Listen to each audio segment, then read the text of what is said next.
मुंबई महापालिका निवडणुकीसाठी भाजपनं आता कंबर कसली आहे। पुढील आठवड्यात पक्षाचा जाहीरनामा प्रसिद्ध होणार आहे। विशेष म्हणजे मुंबईकरांच्या समस्या आणि सूचना लक्षात घेऊन हा जाहीरनामा तयार करण्यात आला आहे।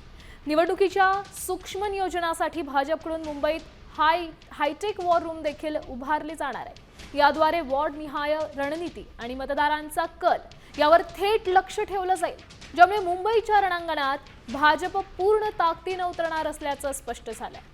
या संदर्भात अधिकची माहिती देत आहेत आपले प्रतिनिधी गणेश कवडे। गणेश, काय सांगाल, या जाहीरनाम्यात कोणत्या बाबी नमूद आहेत?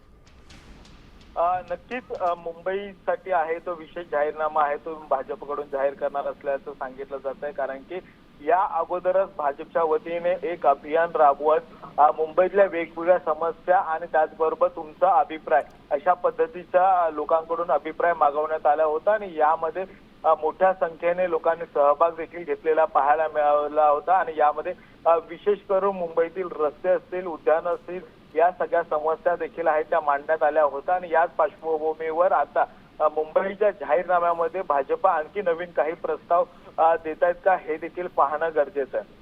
नक्कीच, धन्यवाद गणेश। दिलेल्या या सविस्तर अपडेटसाठी आपण पाहू शकतोय पुढच्याच आठवड्यात भाजपचा जाहीरनामा प्रसिद्ध होईल। बीएमसी निवडणुकीच्या पार्श्वभूमीवर स्वतंत्र वॉर रूम देखील उभारलं जाणार असल्याची माहिती मिळते।